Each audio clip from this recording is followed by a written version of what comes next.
এ কি সাদিয়া, তুমি সিগারেট খাও? হ্যাঁ খাই, তো কি হয়েছে?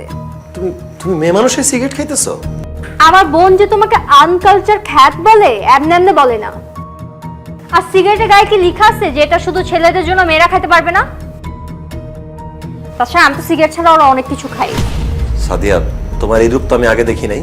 বিয়ের আগে তো তোমাকে এসব খেতে দেখি নাই। তখন তো তুমি আমার বয়ফ্রেন্ড ছিলা, এই জন্য তোমার থেকে লুকিয়ে লুকিয়ে ফ্রেন্ডসদের সাথে খাইতাম। এখন তুমি আমার হাজবেন্ড, তোমার সামনে আমি যে কোনো কিছু খেতে পারি, যে কোনো কিছু করতে পারি। তাছাড়া হাজবেন্ড ওয়াইফের মধ্যে কোনো সিক্রেট থাকা দরকার আছে বলো? সাদিয়া, সিগারেট স্বাস্থ্যের জন্য ভালো না। তাছাড়া আমার মা এগুলো পছন্দ করে না। তুমি বিয়ের আগে খাইছো, এখন খাও না প্লিজ। 100 বার খাবো। আমি তোমাকে ছাড়তে পারবো, কিন্তু সিগারেট ছাড়তে পারবো না। এটা আমার নেশা হয়ে গেছে, এটা আমি কোনোভাবেই ছাড়তে পারতেছি না। আমার পাপা মাম্মিও এটা আমাকে ছাড়াতে পারেনি।